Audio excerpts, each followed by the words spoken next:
My name is Lauren Adams, and the exhibition is entitled Hoard, and that's spelled H-O-A-R-D, which means an accumulation of wealth. Okay, so the piece on display is called Hoard. We have wallpaper, there's a large work on paper, there's also a sculpture called Bad Seed, and this piece is called The Lost Colony, and the wallpaper is called Spectacle of Hard Recall.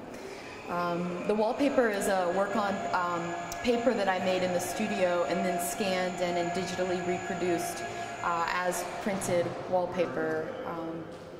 The piece itself was inspired by a painting of Queen Elizabeth I from the late 16th century, and in this painting, which hangs in Hardwick Hall in England, she's wearing this wonderful gown that's embroidered with all these monsters and plants and other animals, and I was really inspired by the painting to create a pattern that extracted from that because I was curious what kinds of animals these were, and I was making a series of pirate flags for Queen Elizabeth, and this one particularly struck me because it incorporated animals that are native only to North America or parts of India or Asia, places that wouldn't have been familiar to someone in Elizabethan England. And I was really interested in how the accumulation of wealth and the power of Queen Elizabeth I was exhibited in her clothing.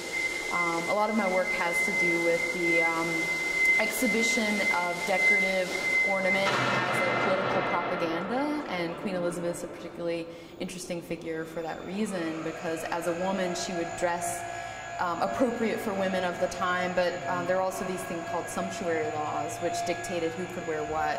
Depending on what social class you were in, you were or were not allowed to wear certain kinds of fabric or certain cuts of clothing, and Queen Elizabeth, being sort of the premier figure of her time, had access to the most extravagant of clothing.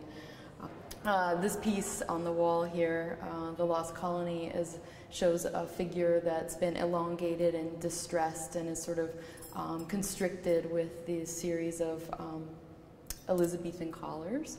And the figure itself comes from drawings by John White and Theodore de Bry, two people who were interested in documenting the people and the places of the New World from the late 16th century. So John White was actually an Englishman that went on to this exploration to the coast of North Carolina and documented the Algonquins and Sicotans and many of the people and their rituals and planting, and how they danced and how they cooked their meat and how they created boats and things like that. And he brought that back to Queen Elizabeth as, for Sir Walter Raleigh and some of these other people that were surrounding Queen Elizabeth, as propaganda to bolster support for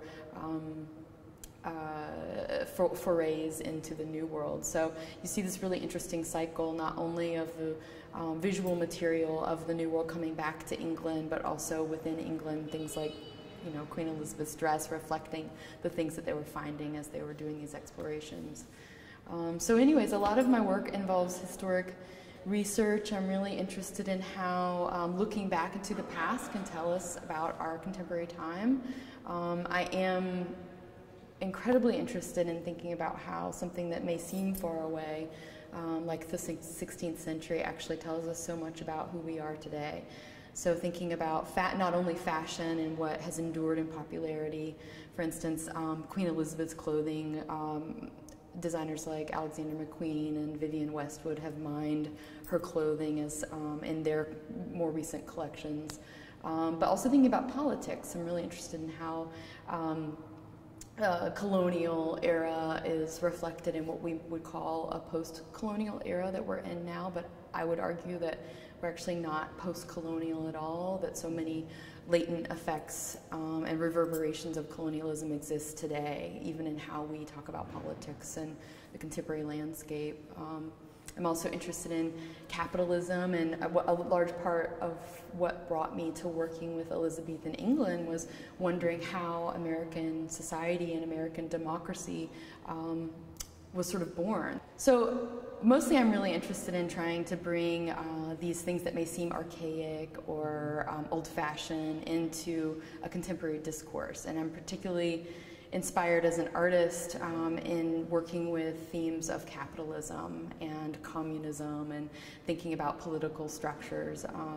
And as an American, and particularly as an American artist, I feel that a lot of my work is about trying to pinpoint exactly these moments where we might begin to define America. So looking for those origin stories, looking for those myths. And Elizabethan England is particularly important in that story because we as, an American people, the official language being English and so much of visual culture still referencing that time, I find it incredibly important to bring that and revive that language in my work, looking for parallels between quote unquote then and now. And the work on display, finally, there's a piece called Bad Seed. It consists of gourds painted black, they're actually hollowed out organic gourds, and they're Baroque freshwater pearls.